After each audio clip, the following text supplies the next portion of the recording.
Chase Elliott. Hard impact for Denny Hamlin. That was a savage crash right at the start-finish line.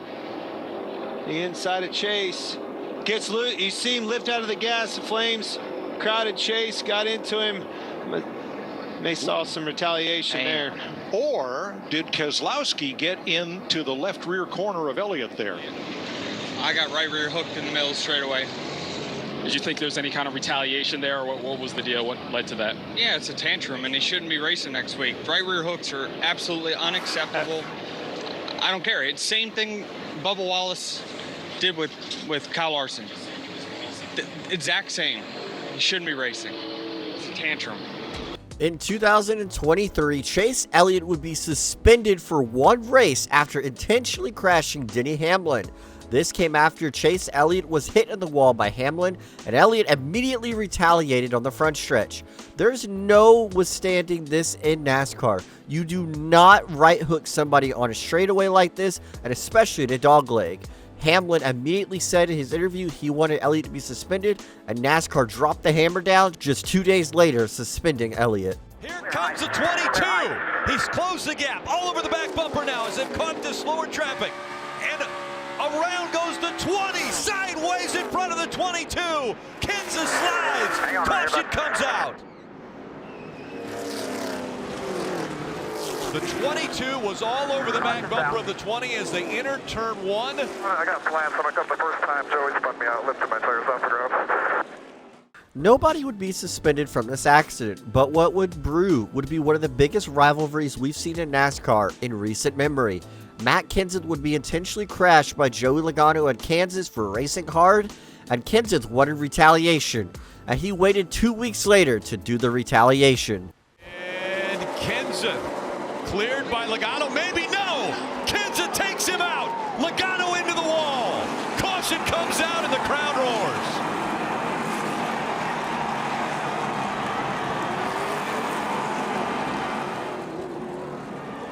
Helmets coming off of the crew members of the 20. Once the favorite for the title, Joey Logano out of his car. Matt Kenseth out of his car. It will be an interesting trip to the infield care center. Listen into the 20 radio. Wow, man, I guess the right front went down there. You okay? Yeah, I'm okay. I flew right in front or something. In the last 15 years, 4 drivers have been suspended for on-track altercations. However, Matt Kenseth is the first Sprint Cup driver ever to be suspended for actions in a Sprint Cup Series race. These other 3 were either truck or Xfinity Series actions. So here really is the big question to you guys. Do you agree with the penalty? I do 100%. And I know everyone has had me on a Matt Kenseth witch hunt. Far from it. When I have broke this down, I didn't see what number was on that door. I didn't see what name was above that door. I saw what actually happened. I was a little confused, though. How come maybe just 1 race or 3 races the rest of the season? It was explained to me the reason the 2 races, that's how many races are left in this Eliminator 8 round for Joey Logano or anyone else to make that championship for. I hate it for Matt. I hate it for Jason. I hate it for that 20 team, but I think they absolutely got it right. And this is where the suspension part comes in. Matt Kenseth would be wrecked earlier on in the race and get his car repaired just so he could go back out there and crash race leader Joey Logano in payback from Kansas. Kenseth would use the excuse of he had a right front tire going down, but we all know that was not the case, and that Matt Kenseth intentionally crashed Joey Logano in one of the greatest ways possible. Big battle off of turn 4 here. And into the wall goes Bubba Wallace. And he comes back across the track, tags the 5. They're both in the wall. The caution comes out. Flips the 20 car of Christopher Bell. Christopher Bell hard into the outside wall.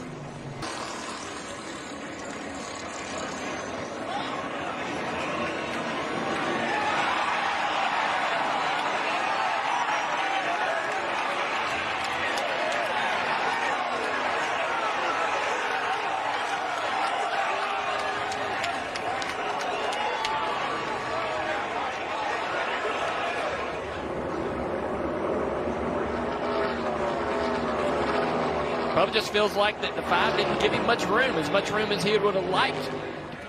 Then they go down the front straightaway, and it just looks like to me Bubba hangs a left to retaliate. And I got a problem with that. You're going as fast as they're going, and you hang a guy in the right rear quarter pound. That is exceptionally dangerous. That's racing right there. Larson's fault for sure, but that right there is not acceptable.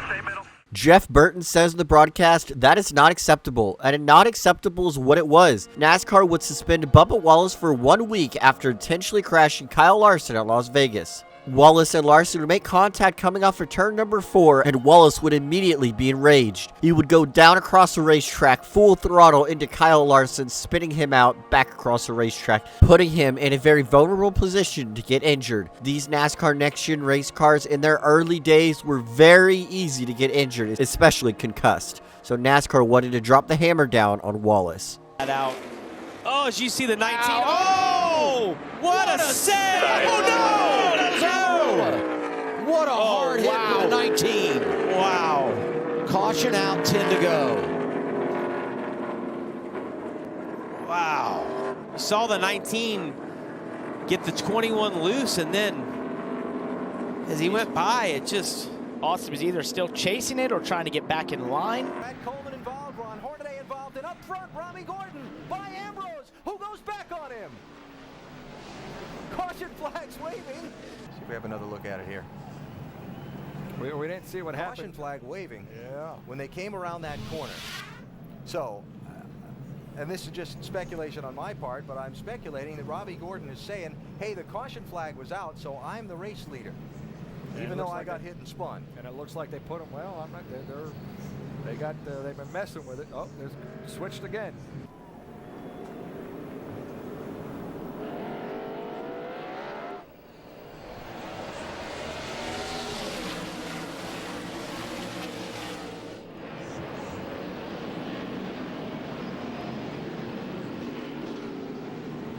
There it is.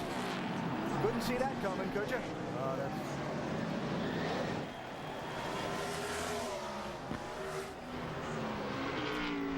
He might just have to drive off the island because NASCAR might be just a little mad at him. After these actions that Robby Gordon pulled at Montreal in 2007, in the first ever race there, by the way, he would be suspended for 1 race in the NASCAR Cup Series and Nationwide Series and be fined points and money. Robby Gordon would intentionally spin out Marcus Ambrose in the restart after Ambrose got into him when the caution came out. Robby Gordon also didn't give up his position on the racetrack, did a burnout like he won the race, and called NASCAR out in his post-race interview. NASCAR was extremely upset at Gordon's actions. In 2011, in the NASCAR Camping World Truck Series, Kyle Busch would immediately be suspended and parked for the rest of the race after crashing Ron Hornaday, who was leading the race, and he was leading the championship. Kyle Busch would be fined, docked points, and be suspended for the Truck Series, the Xfinity Series, and the Cup Series at Texas.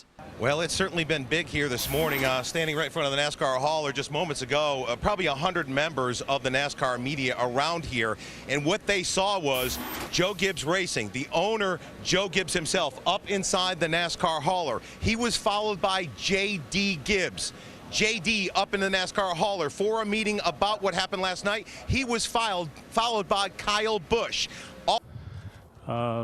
And following the event and after a good deal of conversation and discussion, NASCAR has decided to maintain that parked position on the driver of the 18 truck for the balance of the weekend.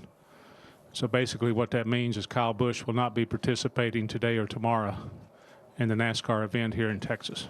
Done, and look at this. Oh my goodness. Oh my goodness. Well, we're looking at Ryan Sieg, and he's currently running 4th. But that's Josh Williams, who was asked, as I told you, to go to the garage for extending the caution. The debris came off his car. He has parked his number 92 at the start-finish line, and he's walking to the garage. Look at this. What an exit. Wave and see you later. And then they parked him, and he said, fine, I'll park it right here in the start-finish line. So, you know, you got that bear bond, and because it's so cold, Still today, it baffles me that this even happened. Josh Williams was so fed up with NASCAR that when they decided to penalize him, he said, screw it, I'm going to park my car on the start-finish line under caution and just leave it, get out of the car, and I'm done. It was one of the most hilarious things to ever happen at NASCAR at Atlanta, and I don't think anything's ever going to top a driver getting out of his race car and leaving it on their start-finish line. Josh Williams was fined and suspended for one race, but it's kind of worth it in my opinion. Matt Crampton has to race Wilton to get by. Oh, Coy Gibbs around he goes. Round he goes, spinning around, and caution will come out again, and that'll be the 11th caution flag. As Gibbs gets the MB&A Chevy, has a flat left front tire, tries to get it refired, and he pulls across the racetrack. There's Kevin Harvick in the 6th truck. We saw Coy Gibbs get in the back of Kevin Harvick earlier. I'd say that was probably returning the favor short track style right there, Don. They don't do that, do they? I mean, if somebody gets hit, you don't pay them back, do you? No, it's probably all accidental. It's probably an incidental contact. Absolutely. Yeah, that's racing. It's a racing incident. Let's see what happened here. Watch the 6 and the 20. Little bit of contact there. A little bit of contact, and around Coy goes. Well, Jerry, Kevin Harvick's on his way to the garage. He's done for the day, not because he's tired of racing, but because NASCAR said you're not going to race anymore. And here's the reason. Not because he spun Coy Gibbs, but because he said on the radio before it happened, I'm going to go get him. So it was definitely intentional. NASCAR heard it on the radio, and they've said, Kevin, you're done for the day. And so the lesson there is don't ever tell anybody what you're going to do, I guess. That's exactly right. I mean, obviously you shouldn't do that, Yeah. but... even if it goes from week to week, you're not supposed to tell what you're going to do. But now, isn't Kevin on probation from that altercation he had with Greg Biffle and Bristol? That's a different series, I think, isn't it? Yeah, I think it's NASCAR probation. Oh, I see. First, the developing story of a driver who has been forced to sit out of this race. NASCAR has parked Kevin Harvick after invoking temporary emergency action, meaning that Harvick is unable to race until a further decision is made by NASCAR. And unlike a suspension, Harvick cannot appeal a temporary emergency action move. So the driver of the number 29 Goodwrench car out of today's race. Remember, on Saturday during the truck race, Harvick, who was already on probation by NASCAR, intentionally bumped Coy Gibbs, knocking him from the race.